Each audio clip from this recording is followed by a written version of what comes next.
Mesdames et messieurs, nous voici une fois de plus, conformément aux usages de notre plateforme politique, qui s'est donnée pour mission être la sentinelle des conclusions du dialogue national d'Angonji.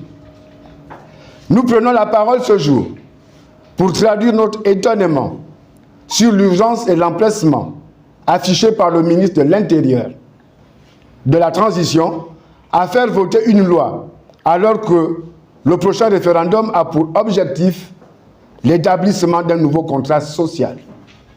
Mesdames, Messieurs, le 30 août 2023, la population gabonaise s'était réjouie des conséquences des mauvais résultats électoraux annoncés par le Centre gabonais des élections, alors que nous pensions que nous étions sortis de la dictature et du totalitarisme. Le projet de loi adopté en Conseil des ministres ne doit pas prospérer. En effet, le bicéphalisme naissant au sein de l'Assemblée nationale de transition entre les anciens pédégistes, d'une part, et les anciens opposants, d'autre part, conforte froidement notre indifférence des premiers jours. 10 mois après le coup de libération, la situation politique de notre pays se dégrade davantage et le ton de l'exaspération monte pour laisser la place au rejet populaire.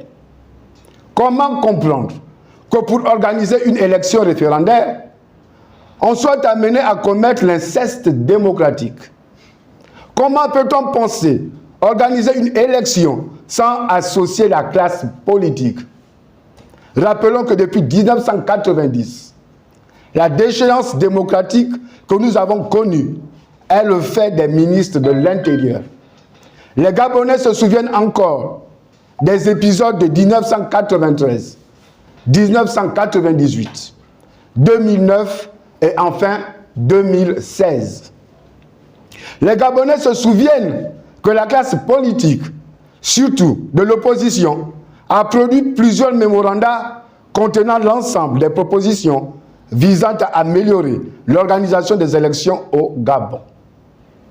Plus proche de nous, le Conseil national de la démocratie a proposé un projet de code électoral concerté par les 104 partis politiques de notre pays. Mesdames et messieurs, nous voulons nous interroger sur le projet réel, autant pour moi, du CTRI. Cette question essentielle nous permettra de comprendre que le ministère de l'Intérieur est en réalité le bourreau de notre démocratie. Il contient des germes de la déchéance du CTRI si le président de la transition ne parvenait pas à faire le ménage de ce côté. Les diverses modifications et errements contenus dans la proposition de loi du gouvernement finiront par créer le reflux dans la conscience collective. Car aujourd'hui, il n'est point besoin de rappeler que toutes les méthodes et stratégies mises en place semblent à faire penser aux pratiques du régime déchu. À quelle fin sommes-nous tentés de nous poser la question? Mesdames, Messieurs, il est nécessaire de rappeler que le général de Gaulle, après avoir libéré la France, bénéficia de la gratitude du peuple français qui lui offrait en toute transparence électorale un mandat gratuit bien qu'élu au suffrage universel direct. Ce dernier triompha pendant un règne de 10 ans, 3 mois et 20 jours. Le général de Gaulle a bâti les fondements de la Ve République et de la France qui, jusqu'à ce jour, se situe dans le top 10 des États qui gouvernent le monde. Chers compatriotes, le soldat Oligui Nguema Brice Clotaire est un héros pour notre génération et nous lui devons gratitude et respect. C'est pourquoi nous pensons humblement que les architectes de la loi électorale et des conclusions du dialogue national inclusif sont en réalité des ennemis de la République. En effet, cette stratégie vise à affaiblir le chef de l'État pour mieux le contrôler, au fin de le conduire vers l'impopularité et l'illégitimité. Il n'y a pas d'autre raison opportune qui justifierait toute cette agitation par des manœuvres moins vertueuses, jetant au discrédit tous nos appuis démocratiques.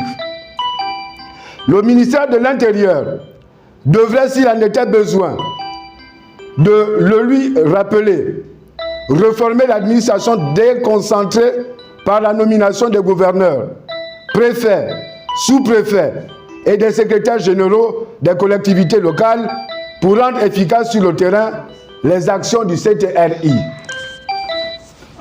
Mais aussi, pour traduire dans l'esprit de nos concitoyens le renouvellement des cadres et l'idée de restauration, comme cela a été le cas pour les délégations spéciales. Chers compatriotes, honorables députés et sénateurs de la transition, l'heure est venue de ne pas céder ni au clientélisme, ni au chantage.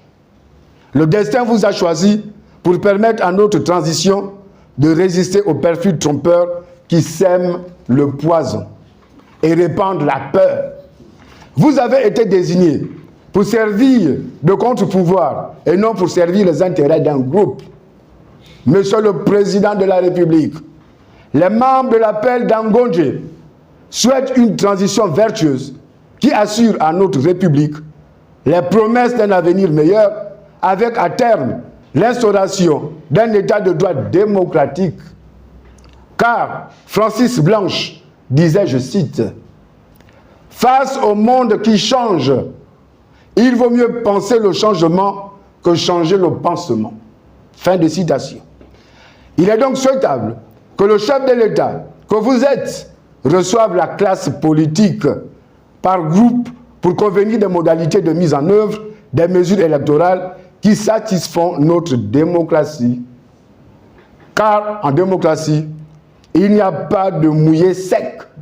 Soit c'est mouillé, soit c'est sec.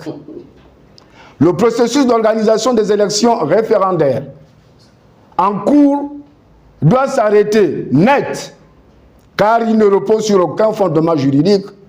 Il est plutôt l'affirmation des mêmes méthodes décriées par le communiqué 001 du CTRI. Sinon, que ferons-nous si le non l'emportait au prochain référendum? Nous ne terminerons pas notre propos sans féliciter, autant pour moi, les Panthères, notre équipe de football national, pour avoir créé la fierté au travers de sa victoire face à la Gambie. Mesdames et messieurs, c'est sur cette note que je vous dis merci.